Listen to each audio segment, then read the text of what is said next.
விஜயும் பாஜக நான் ஏன் கம்பேர் பண்ணுறேன் அப்படின்னா, பாஜக அப்படின்ற அந்த கட்சி இன்னைக்கு இந்த இடத்துல வந்து ஒரு கம்ஃபர்டபுளான மெஜாரிட்டியில் வந்து உட்கார்றதுக்கான காரணம் என்னன்னா, கடந்த காலத்தில் பாபர் மசூதி இடிப்புக்கு பிறகு பாரதிய ஜனதா கட்சியில் அந்த எழுச்சி இருக்குது பார்த்தீங்களா, அதை முழுக்க முழுக்க பார்த்தீங்கன்னா வட இந்தியாவில் நடந்த மிகப்பெரிய கலவரங்கள். அந்த கலவரத்தின் அடிப்படையிலே ஒரு ஒரு கட்சி உதயமாகுது.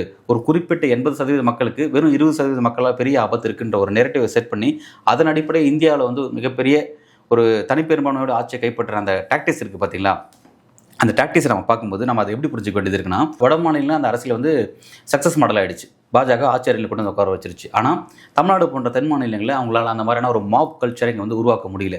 மாப் கல்ச்சர் உருவாக்க முடியாமல் போனதுனால இன்றைக்கி விஜய்க்கு இன்றைக்கி ஏற்பட்டிருக்க இந்த பிரச்சனையை, இந்த விஜய்க்கு ஏற்பட்டிருக்க இந்த பிரச்சனையிலேருந்து திமுக அரசு அவர் எதிர்க்கிறார் அப்படிங்கிறதாக விஜயை ப்ரொடெக்ட் பண்ணுறதுக்கான எல்லா விதமான அரசு இயந்திரத்தையும் விஜய்க்காக ஆதரவாக வந்து அவங்க இறக்குறாங்க அப்படிங்கிறத நம்ம புரிஞ்சுக்கணும். ஒரு மாப் கல்ச்சரில் ஆட்சி அதிகாரத்துக்கு வந்த பாஜக அவர்கள் இந்த விஜய்க்கு பேக் போனாக நிற்கிறாங்க அப்படின்னு பார்க்கும்போது, இன்றைக்கி தமிழ்நாட்டில் ஏற்பட்டிருக்க இந்த பிரச்சனை மாப் கல்ச்சரில் ஏற்பட்ட உயிர் சேதம் தான்.